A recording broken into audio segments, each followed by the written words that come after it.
La segunda jornada de la mesa de diálogo no prosperó ante la ausencia de los dirigentes campesinos y la Central Obrera Boliviana.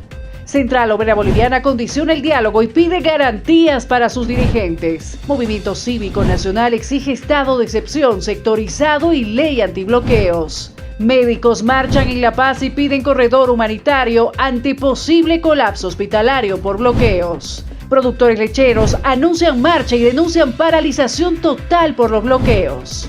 Policía reporta 9 puntos de bloqueo activos en Chuquisaca. En el panorama internacional afirman que se ordenó al ejército israelí tomar el 70% de la franja de Gaza. Cuba pone en duda la seriedad y responsabilidad de Estados Unidos en el diálogo bilateral. Todas las noticias están en 24 horas.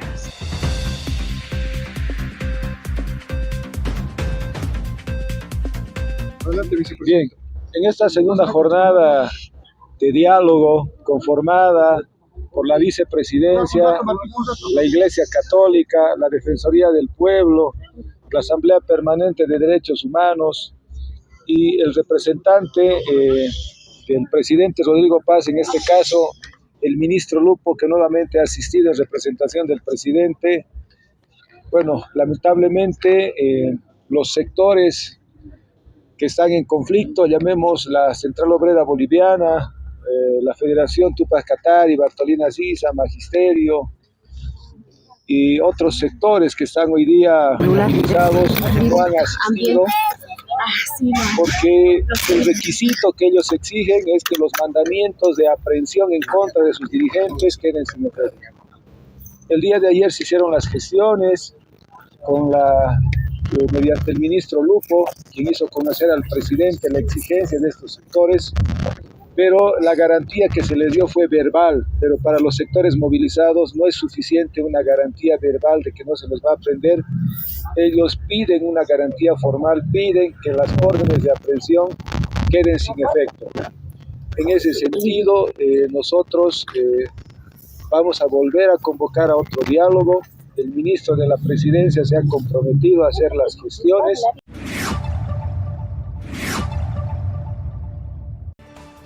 Y esta jornada de diálogo lamentablemente se ha llevado a cabo sin 2 sectores clave presentes. Al respecto, el dirigente del transporte pesado ha calificado de un fracaso este encuentro con el gobierno.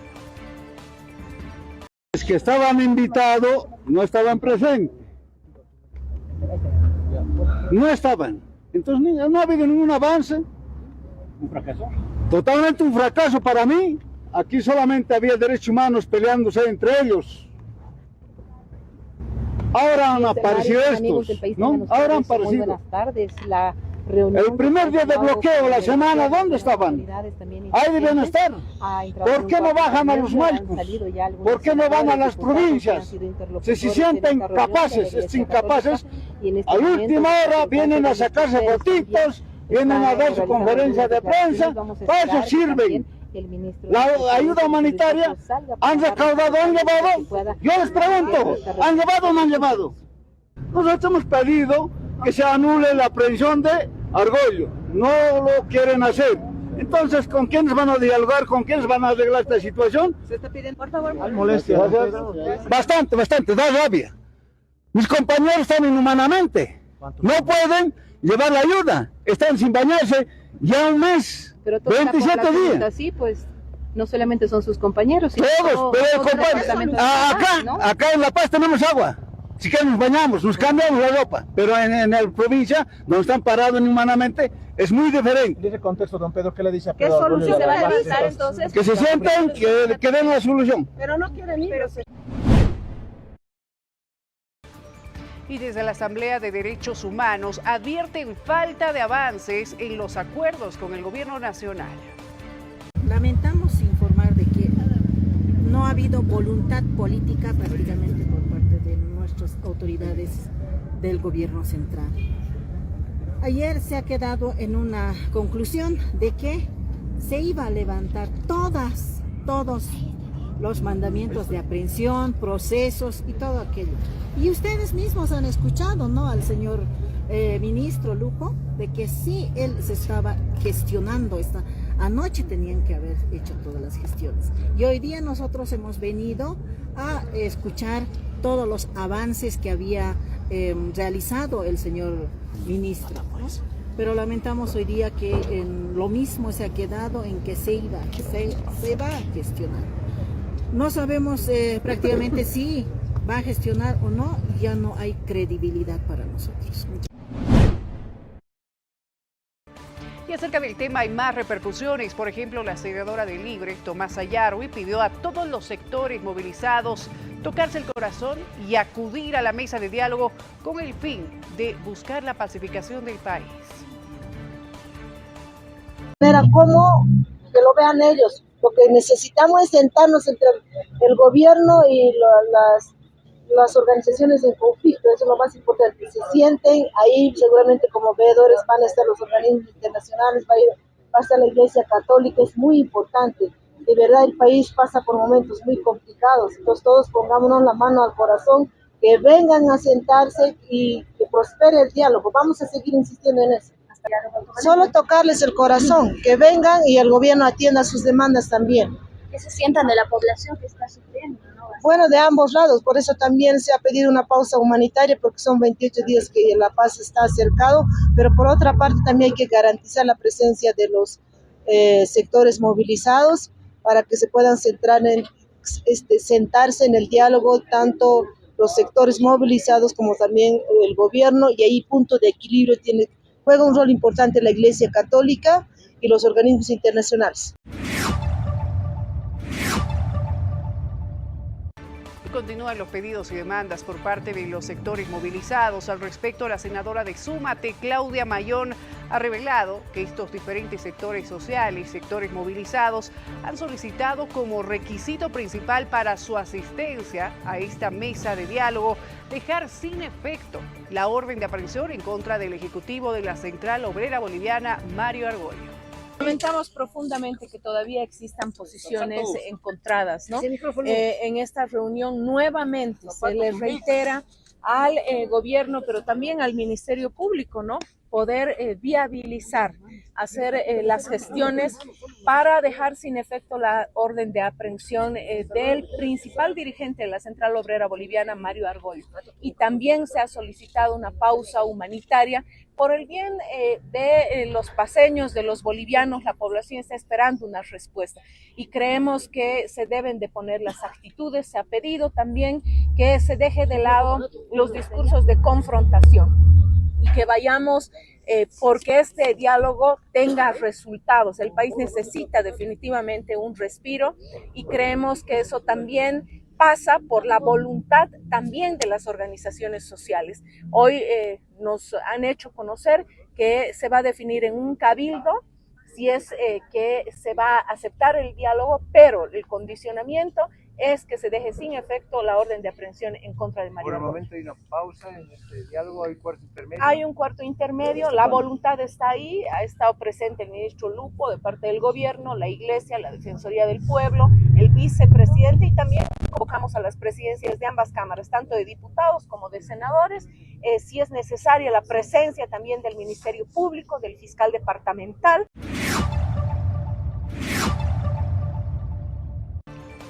Y a propósito de esta noticia, hay más repercusiones y opiniones por parte de diferentes legisladores. Una de ellas, la diputada del Partido Demócrata Cristiano, Claudia Bilbao, quien anunció que si el señor Mario Argollo es valiente, que vaya al diálogo. Estas fueron sus declaraciones. Bueno, más que las órdenes de aprehensión, les ha dicho que les está dando garantías para el diálogo. Eso ha dicho el presidente. ¿O levantan la orden de aprehensión o no? Claro, pero que lo digan, tampoco lo dicen, tampoco declaran. El señor Argollo solamente sale a amenazar y esa no es la manera. Hay que también entender que el señor Argollo ya no representa a todos los mineros de Bolivia. Y si antes representaba al 10%, hoy día ¿cuántos representa? Yo le pido al señor Argollo que si realmente se considera boliviano, se considera una persona democrática, venga al diálogo. Si realmente es valiente, venga al diálogo. Lo mismo al señor Salazar. Pienso que el señor Salazar se va a acercar porque él tiene que entender lo que en 20 años no le han dado carretera, no le han dado agua, no le han dado salud, no le han dado educación. Hoy día nosotros estamos gestionando, el presidente Rodrigo Paz, su preocupación es que hoy día los municipios en el departamento de La Paz tengan carreteras, tengan salud, y eso yo creo que es lo que necesita el señor Salazar. Y por su parte, desde la Central Obrera Boliviana condicionan el diálogo y piden garantías para sus dirigentes. Es una lógica, ¿no? Es que no, si no suspende, entonces nuestro interlocutor válido, que es el compañero Mario Argüello, no va a poder estar en las negociaciones por el temor de que inmediatamente pise la calle o lo vean, lo van a meter adentro. Entonces, y como conocemos la justicia, para investigación 6 meses, después 9 meses, 1 año, 2 años, y lo van a tener en la cárcel para todas, pues quién sabe para cuánto tiempo. Entonces no hay garantías. Las garantías tienen que ser suspendiendo y dando todas las garantías a los que tienen que participar a las mesas de diálogo. ¿Esa es la condición ejecutiva, entonces? No necesariamente esa tiene que ser la condición, por si no hay diálogo, la verdad. Y ustedes como periodistas saben perfectamente de que no se puede entrar a una mesa de diálogo sincero si no tenemos las garantías necesarias para nuestros representantes. En estos momentos no conocemos que otros dirigentes están con órdenes, pero sabemos también que hay compañeros que están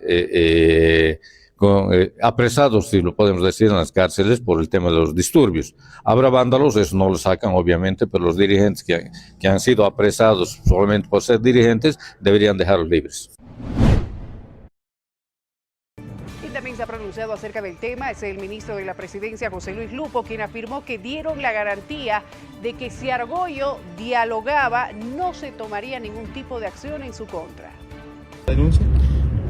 Yo no puedo hablar por otro poder del Estado, yo no puedo llamar a jueces ni fiscales, pero sí hemos dado la garantía de que obviamente él viniendo a dialogar acá no se iba a tomar ningún tipo de acción durante el diálogo. Obviamente eso tiene que ser así, si no se trata de hacer ningún engaño a nadie. Lo que tenemos es la mayor y mejor disposición de dialogar. A la salida yo les comento. ¿El presidente ha confirmado? El presidente siempre ha estado dispuesto a aparecer en la reunión en la medida en que vayamos avanzando. Él ha participado en todas las reuniones y si esto empieza a funcionar, por supuesto que va a ser parte del diálogo. ¿La orden de aprehensión de Mario Argüello se ha tocado el sistema de la orden de aprehensión? No lo sé, porque nosotros no hemos hecho la invitación, sino la Iglesia Católica. Entonces esperamos ahí que la respuesta sea positiva y nos sentemos. La única forma de dialogar es estar todas las partes juntas. No hay forma de dialogar, por eso es que cuando la gente dice ya no es tiempo de dialogar, yo pregunto, ¿cuándo fue tiempo? Si estamos esperando este diálogo hace 3 semanas y hemos estado con toda la voluntad de diálogo desde hace 3 semanas. Y se ha dado a conocer que la orden de aprehensión en contra de Mario Argüello, ejecutivo de la Central Obrera Boliviana, puede quedar sin efecto si la defensa presenta sus argumentos legales. Así lo explicó el viceministro de Transparencia, Yamil García, quien ha remarcado que será la Fiscalía quienes definan esta situación. Bueno, hay que caracterizar que técnicamente, independientemente de la persona que se trate, una resolución fiscal de aprehensión no es un fin en sí mismo, sino que es un instrumento procesal para que una persona se pueda presentar dentro de una investigación penal.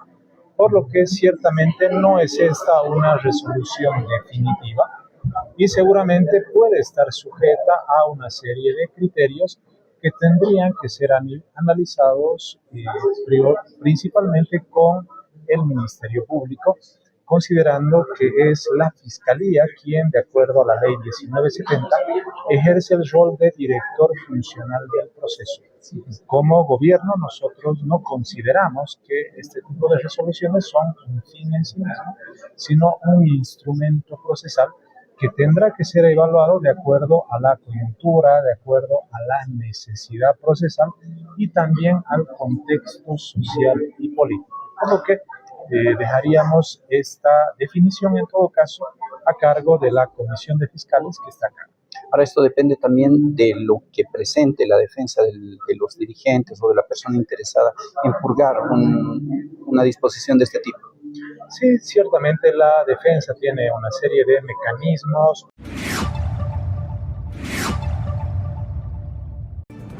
Y en medio de esta jornada de diálogo, el senador de Libre, José Manuel Ormachea, propuso una pausa humanitaria.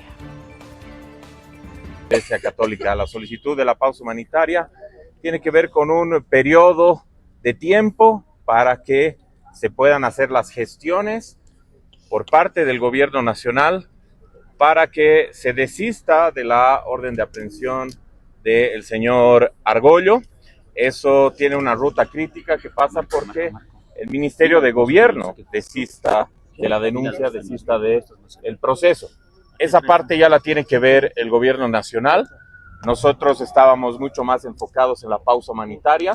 Se ha logrado que se firme el compromiso de los buenos oficios del vicepresidente y de las organizaciones movilizadas que estaban presentes para que puedan solicitar la pausa humanitaria, pero tenemos entendido, por supuesto, que también la CESUD-CB ha convocado a un cabildo y en ese cabildo claramente van a tomar determinaciones de si se va a un diálogo más amplio. Este es un segundo esfuerzo que es muy importante, ya lo había recalcado con anterioridad, ya es relevante que nosotros nos miremos a los ojos, podamos conversar, podamos llegar a mínimos comunes denominadores, y el mínimo común denominador irrenunciable en este momento, por supuesto, es la solicitud de la pausa humanitaria que esperamos que puedan contemplar, que puedan analizar por parte de los sectores movilizados por la paz, por el país, por el departamento, por las ciudades de La Paz y El Alto. Y el vicepresidente de Estado, Edman Lara, le mandó un mensaje al presidente Rodrigo Paz, donde le pide tener cuidado con sus palabras y terminologías, y asimismo también le sugirió hacerse asesorar bien. Claro, con esto, hay que tener mucho cuidado con cada término que uno utiliza ahorita. El país está muy tensionado, realmente. El día de ayer se han hecho declaraciones que para mí no son las adecuadas. Decir se está acabando el tiempo, yo creo que el tiempo para dialogar nunca se debe acabar. Decir que no vas a dialogar con vándalos, con terroristas, no es lo adecuado. Hay que tener la palabra exacta y adecuada para dirigirse sobre todo a todos los sectores que hoy están movilizados, porque cualquier palabra puede ser malinterpretada. Hay que tener mucho cuidado, y yo le pido al presidente también que tenga mucho cuidado y que se deje asesorar bien. Pareciera que su asesor, Fernando Cerimedo, no está entendiendo cuál es el sentir y el vivir de los bolivianos. Entonces, yo le pido al presidente, en el marco del respeto también, que mida sus palabras. Nosotros estamos tratando de resolver el conflicto a través del diálogo, pero él también tiene que poner de su parte.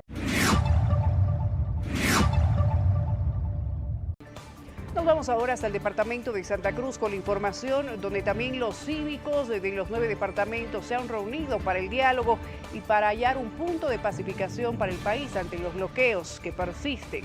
Al respecto, el Movimiento Cívico Nacional exige un estado de excepción sectorizado y la ley antibloqueos. Exigimos la aplicación inmediata del estado de excepción sectorizado. La Asamblea Legislativa deberá concluir a cabalidad con su rol constitucional. Ahora, ante la amenaza latente de un golpe de Estado y el agravamiento de la crisis económica que asfixia a nuestra nación, el gobierno deberá utilizar todos los recursos legales vigentes para frenar a los grupos sediciosos y terroristas, y así devolver la paz a las regiones y garantizar la estabilidad que el pueblo boliviano nos reclama. Asimismo, exigimos la creación de una ley de resarcimiento económico que obligue a los responsables de estos bloqueos a reparar los daños provocados al aparato productivo. Por último, exigimos a la Fiscalía General del Estado la ejecución inmediata de la orden de aprehensión contra Juan Evo Morales Ayma. La impunidad de quienes han sido identificados como principales instigadores de la desestabilización y la violencia es un ataque directo al Estado de Derecho. Exigimos que la ley se aplique sin cálculos políticos para garantizar que los responsables de los atentados contra la paz social y la estabilidad democrática enfrenten finalmente la justicia. pausa en esta entrega informativa. Al retornar vamos a hablar de la afectación económica de los bloqueos en el país, el pronunciamiento de diferentes sectores y también el paro indefinido. Ya volvemos con esa información y más.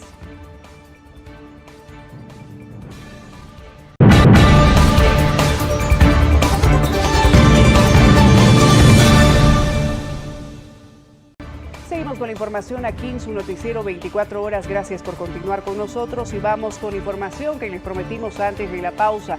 El sector de los choferes cumplen el segundo día de paro indefinido. Revisemos esta información y si fue contundente. Sí, nosotros estamos realmente muy molestos por este gobierno, ¿no? Un gobierno que nos hace faltar el combustible, la alza de la canasta familiar. Varias cosas, ¿no? Lamentablemente todos aquí, la ciudad de La Paz, estamos molestos con este gobierno incapaz y que no puede solucionar, ¿no? ¿Van a estar hasta las últimas consecuencias, como se advierte? Sí, vamos a estar hasta donde nuestros dirigentes nos digan, ¿no? Nosotros estamos aquí apoyando lo que es, ¿no? La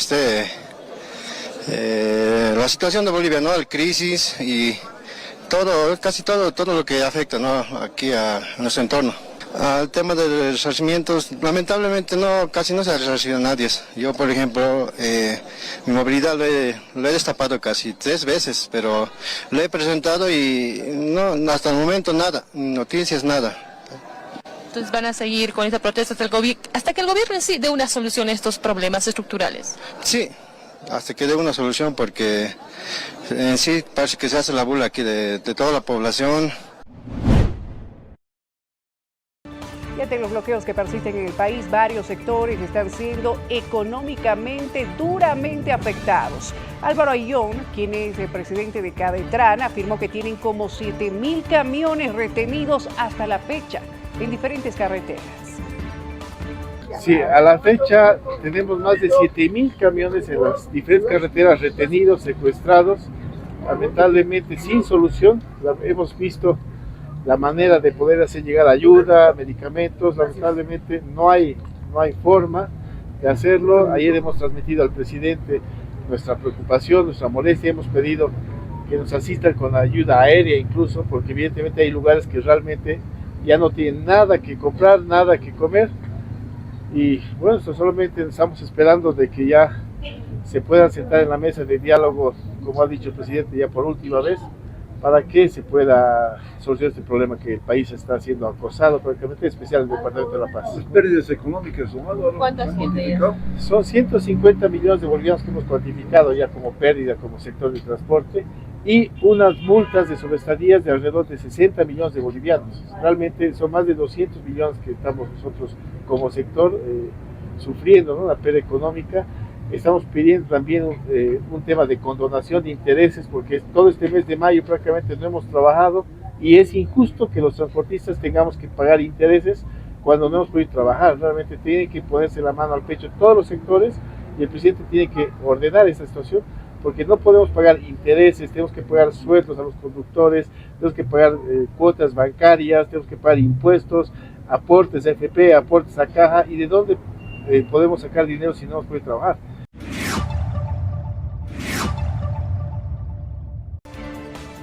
El sector duramente afectado y que se encuentra en estado de emergencia, el sector de salud y los pacientes a raíz de los bloqueos están teniendo muchos perjuicios. Los médicos de La Paz advirtieron dificultades en la atención de pacientes. Vayan al diálogo y que el diálogo prospere. Si no, el presidente tiene que usar lo que dice la Constitución Política del Estado.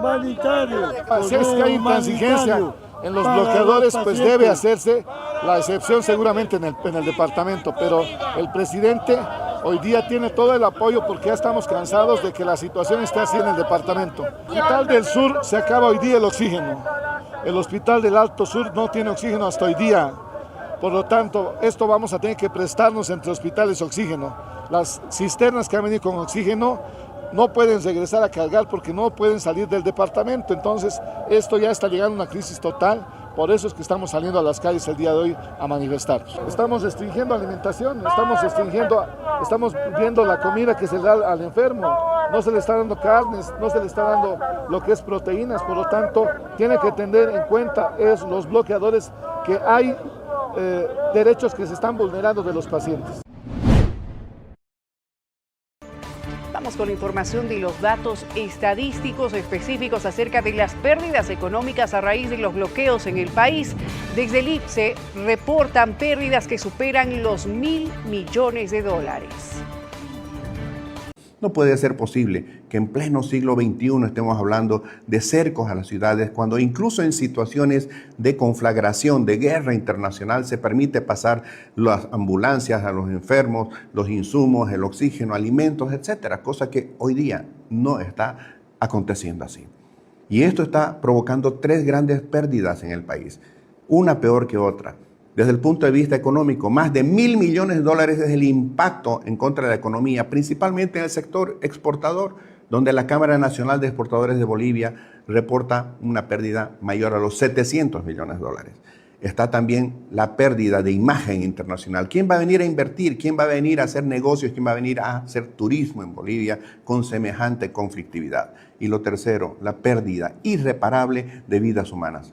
En una situación de Estado de Derecho, el gobierno está llamado a garantizar el vivir en paz, el trabajar en paz a toda la sociedad. Para eso existen normas, para eso existen leyes que hay que respetar y hacer respetar. El sector de los productores lecheros anuncian marcha y denuncian paralización total por los bloqueos. La primera autoridad del departamento, al señor Loza, que coloque sus buenos oficios para ir a desbloquear pues lo que corresponde Colombia hasta Bulubulu. Además, él ha mencionado de que era la garantía que no tenía que haber bloqueos a nivel departamental de Cochabamba. Todos estos bloqueos nos están perjudicando un daño económico al departamento. En ese sentido, nosotros como sector productivo lechero, como sector productivo agropecuario, estamos coordinando con los diferentes sectores para una movilización masiva la siguiente semana, si es que el señor Loza no se coloca las pilas. Siento un gran perjuicio económico. Hasta el momento, en lo que hemos podido cuantificar, son más de 20 millones de bolivianos que ya están a las espaldas de los productores en el tema de las pérdidas económicas. Y preste atención a la siguiente noticia, ya que la policía reporta 9 puntos de bloqueo activos en el departamento de Chuquisaca. Continuamos con el bloqueo ya por 10º día de la comunidad de Sibingamayo, ubicado 250 kilómetros de la ciudad de Sucre. Son 200 personas que continúan con esta medida. Asimismo, la comunidad de Chanchajli, ubicado a 238 kilómetros de la ciudad de Sucre, carretera Patcoyo-Potosí. Estamos ya por el 5º día, aproximadamente son 100 personas. De la misma manera, teníamos información que hay un grupo de personas que estaría pretendiendo bloquear el ingreso al aeropuerto de Alcantarí. Entonces, no vamos a permitir que suceda esta situación. Es por eso que tenemos personal que va a estar permanentemente realizando el patrullaje preventivo para no permitir que cierren esta vía que consideramos que es de mucha importancia, de vital importancia. Bueno, y estas declaraciones llaman mucho la atención por parte de Derechos Humanos de las provincias, quienes han denunciado que las personas aprehendidas en medio de los enfrentamientos y movilizaciones registrados en el departamento de La Paz se encuentran traumatizadas psicológicamente y están duramente afectados. Esto es lo que dijeron. Nosotros como derechos humanos estamos reclamando por el tema de los aprehendidos. Están sufriendo en estos momentos en las cárceles siendo inocentes. Tienen un trauma que les va a quedar de por vida. Entonces ese tema, por ejemplo, es que la tienen que solucionar. Son gente que no tenían nada que ver en la marcha y sin embargo han sido detenidos. Y en estos momentos el instituto, nos estamos contactando con el Instituto de Terapia de Traumas para que podamos hacer una valoración y a qué grado está este trauma está llegando a su vida. El trauma, por ejemplo, hay gente inocente que en su vida se ha visto en esta situación tras las rejas y ahora están en esa situación. Son lugares insalubres, las pequeñas celdas donde han entrado, imagínense, más de 70 personas en una sola celda, no hay higiene, hay totalmente, hemos visto que estaban contagiándose de sarna y realmente insalubre las detenciones. ¿Están contagiando de sarna? Exactamente. ¿Cuántos? Hartos, entre 70, imagínense, se han tocado entre ellos, han compartido un alimento y realmente es el trauma que están viviendo es eso. ¿Cuántos aprendidos hay de estos? Miren, en la primera nosotros hemos podido ayudar 16, luego más de 100, luego 9, más o menos ya estaríamos entre 150 aprendidos y también liberados, no es que no. La liberación también se ha gestionado gracias a derechos humanos.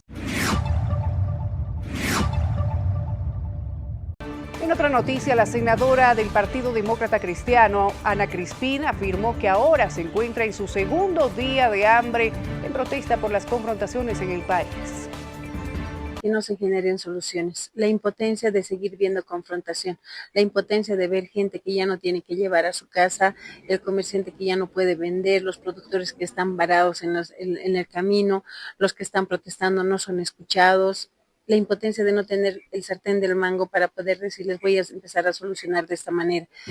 No podemos estar como legisladores cruzados de brazos y ver cómo todos estos problemas no nos siguen a tratar. Es por esa razón que hemos tomado esta medida de presión para acompañar a los sectores que no tienen hoy que comer y nosotros como legisladores no podemos estar indiferentes ante ello. Ante que el día de ayer presidente y vicepresidente puedan empezar a trabajar juntos, porque cuando hablamos de democracia y hablamos de constitución política del Estado significa respetar a cada uno de ellos. Se ha generado un decreto y este decreto manda que se puede gobernar desde afuera, entonces no es utilizar la democracia cuando me conviene, no es utilizar la constitución política del Estado cuando me conviene, es trabajar todos juntos en el marco del respeto de la democracia, de la constitución política del Estado para todos.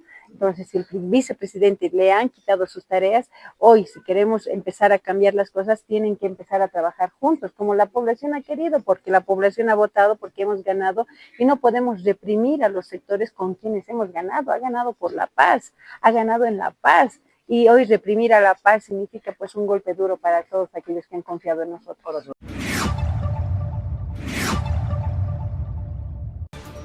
Breve pausa en esta entrega informativa del Noticiero 24 Horas. Al retornar vamos a hablar de la posibilidad de un estado de excepción o no en el país. Ya volvemos con esta información y más.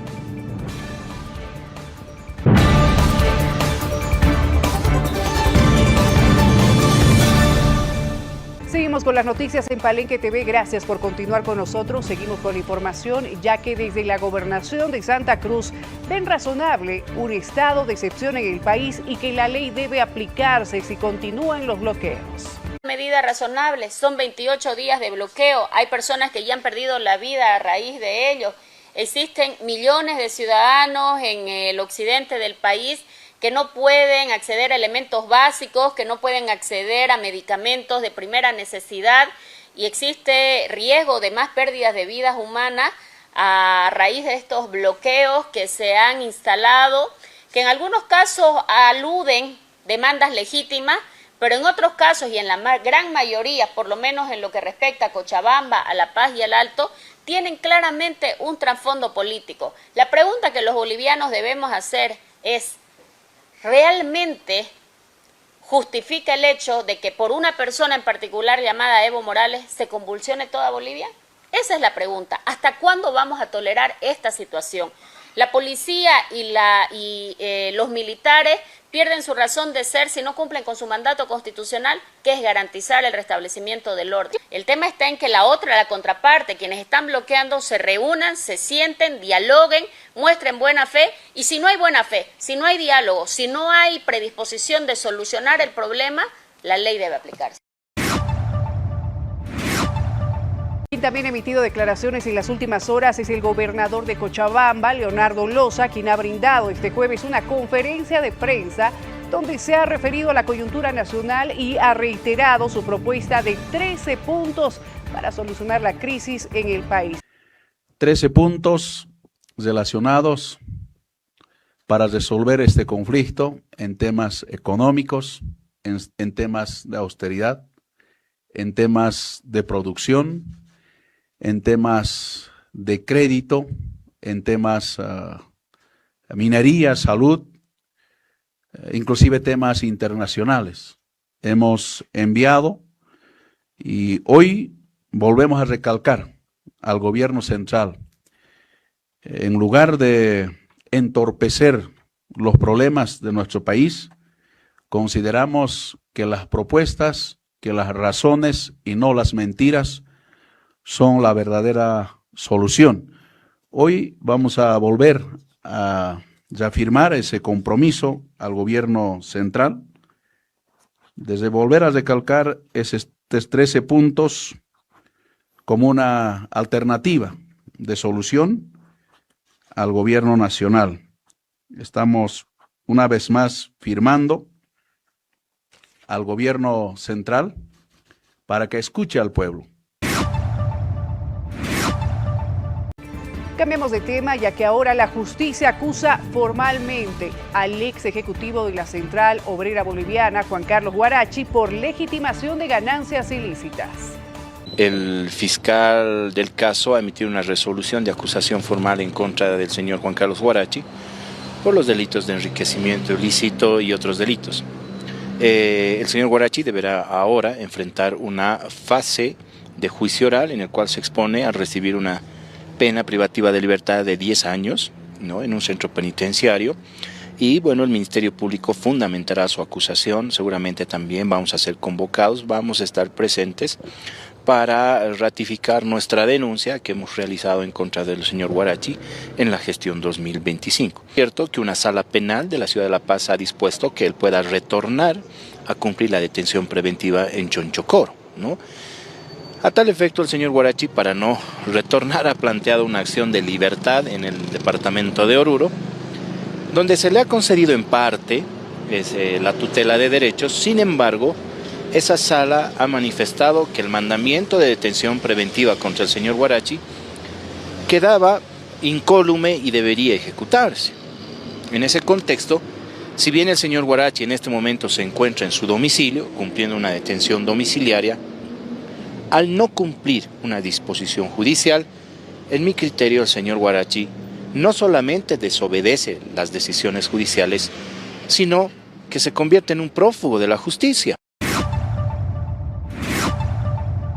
En otra noticia, dictaron 6 meses de detención preventiva para el exgerente de la Administradora Boliviana de Carreteras, la ABC, Henry Nina, por el caso Sillar.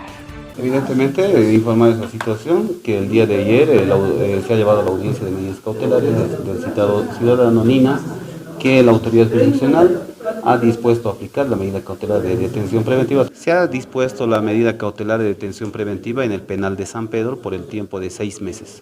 Por los delitos que el Ministerio Público ha subsumido son los delitos de incumplimiento de deberes, conducta antieconómica y contratos lesivos al Estado. Durante sus funciones que él ejercía en el año 2020 al 23 como presidente de la ABC, con su autorización se han suscrito 4 contratos modificatorios que han ido ampliando la ejecución de esta obra. Él, como máxima autoridad, ha autorizado la ejecución y no ha realizado un control efectivo a los efectos de que no se genere ese daño, en este caso al Estado. Última pausa aquí en el Noticiero 24 Horas y por supuesto al retornar tenemos noticias en el mundo, espectáculo y más para todos ustedes. No se vayan.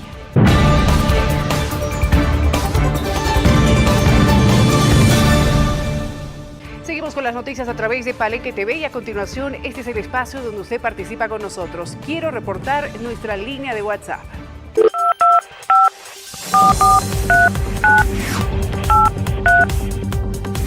El Alto reportaron que vecinos de Villa Bolívar Municipal echaron a bloqueadores. Señalan que se encuentran cansados de que dirigentes de otros municipios bloqueen la ciudad.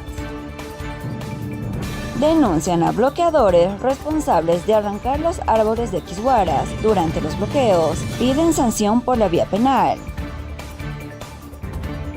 Revisemos ahora el panorama internacional. ¿Qué es lo que sucede en el mundo? Le presentamos a continuación este compacto internacional.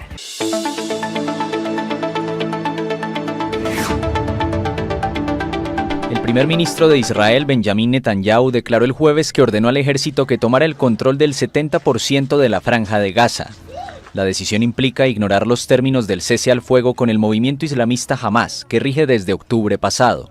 El anuncio de Netanyahu se produce en un momento en que la violencia arrasa la franja de Gaza, donde el ejército israelí continúa sus bombardeos. Israel y Hamas se acusan mutuamente de romper el cese al fuego que entró en vigor en octubre pasado, tras 2 años de una guerra desatada por el ataque sin precedentes del movimiento islamista palestino en territorio israelí del 7 de octubre de 2023. Según los términos del alto el fuego, las fuerzas israelíes debían retirarse detrás de la denominada línea amarilla que separaba la zona controlada por Hamas de la parte del territorio tomada por el ejército israelí, que equivalía a poco más del 50%. Netanyahu ya anunció el 15 de mayo que el ejército había ampliado su control sobre la franja de Gaza al 60% del territorio. En la zona bajo la autoridad de Hamas viven hacinados más de 2 millones de palestinos, que sufren una situación humanitaria que sigue siendo catastrófica, denunciaron el 22 de mayo varias ONGs, que acusaron a Israel de faltar a sus obligaciones. Estados Unidos amenazó el jueves con tomar medidas contra Omán si ayudaba a Irán a imponer un sistema de peajes en el estratégico estrecho de Hormuz. El secretario del Tesoro estadounidense Scott Bessent indicó en la red X que Omán debe saber que su departamento apuntará de manera agresiva a cualquier actor involucrado directa o indirectamente en facilitar peajes en el estrecho y que cualquier posible socio será sancionado. La vía fluvial clave por la que normalmente transita alrededor de 1/5 parte del suministro energético mundial se ha convertido en un punto crítico desde que Estados Unidos e Israel abrieron las hostilidades contra Irán a finales de febrero. En respuesta, Irán bloqueó prácticamente el estrecho, haciendo que los precios mundiales de la energía y los fertilizantes se disparen. Omán desempeñó un papel de mediación antes de la guerra y él mismo ha sido objeto de ataques por parte de Irán. La amenaza del jueves por parte de Bessent se produjo horas después de que el Departamento del Tesoro de Estados Unidos sancionara a la denominada Autoridad del Estrecho del Golfo Pérsico de Irán. El gobierno cubano cuestionó el jueves la postura de Estados Unidos en el diálogo bilateral, al tiempo que reiteró su apuesta por mantener las conversaciones. Así lo señaló durante una audiencia parlamentaria la vicecanciller Josefina Vidal, de 65 años, figura clave en el restablecimiento de relaciones entre los dos países en 2015.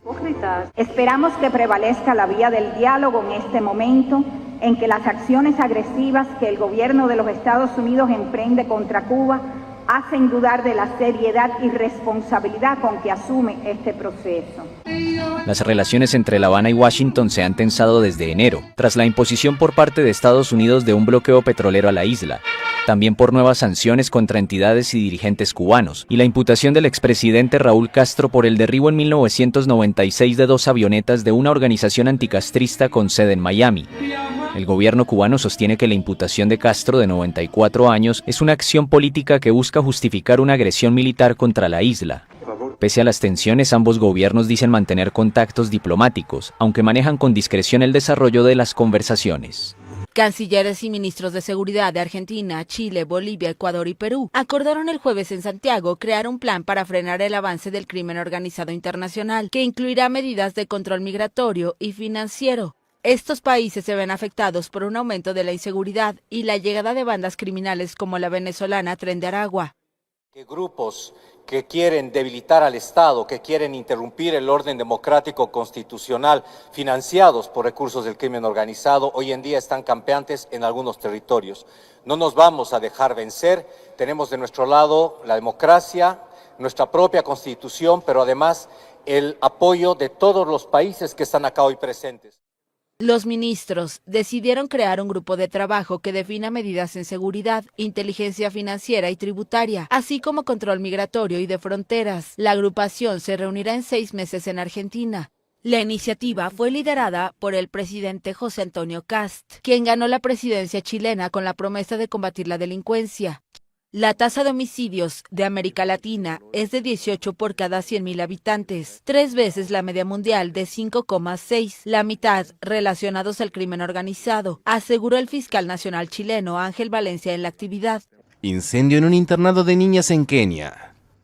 Las autoridades informaron el jueves que al menos 16 personas murieron y varias decenas resultaron heridas en este centro ubicado a unos 120 kilómetros de la capital. La Cruz Roja afirmó haber desplegado equipos en el terreno. El presidente William Ruto expresó sus condolencias con las familias de las víctimas, ante lo que consideró una tragedia inimaginable.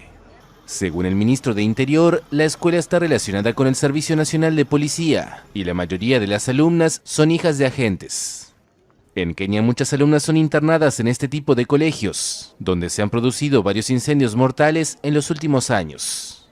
Momento de las noticias más destacadas en el mundo de la farándula y el espectáculo.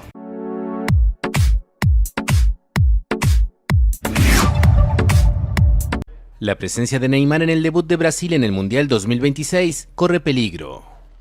El futbolista del Santos, de 34 años, se perderá los amistosos que la selección dirigida por Carlo Ancelotti jugará contra Panamá el domingo en Río de Janeiro y Egipto el 6 de junio en Cleveland. Y es complicado que llegue el estreno mundialista del equipo el 13 de junio contra Marruecos.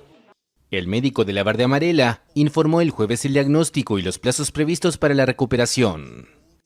Él hizo todos los exámenes médicos y complementarios y terminamos con una resonancia magnética que identificó una lesión muscular de grado 2 en la pantorrilla. La selección brasileña inició el miércoles su concentración rumbo a la Copa del Mundo en Teresópolis, a casi 100 kilómetros de Río de Janeiro. La exestrella del Barcelona y el PSG se reportó a la concentración, pero estuvo ausente en el primer entrenamiento del equipo.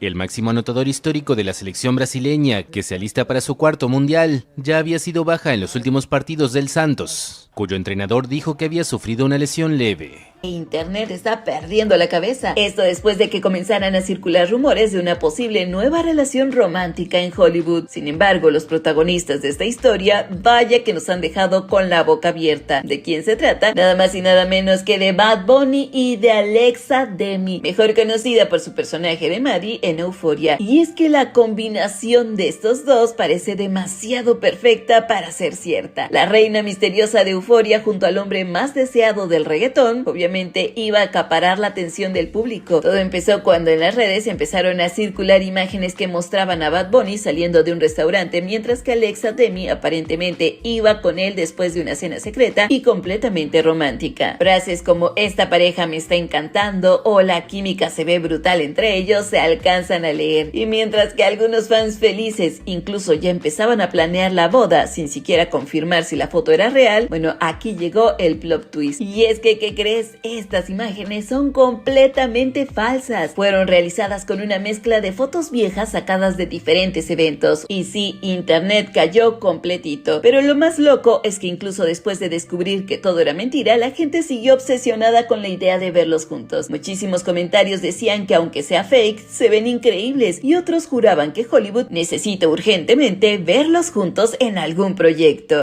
A continuación, estos son los datos del tiempo.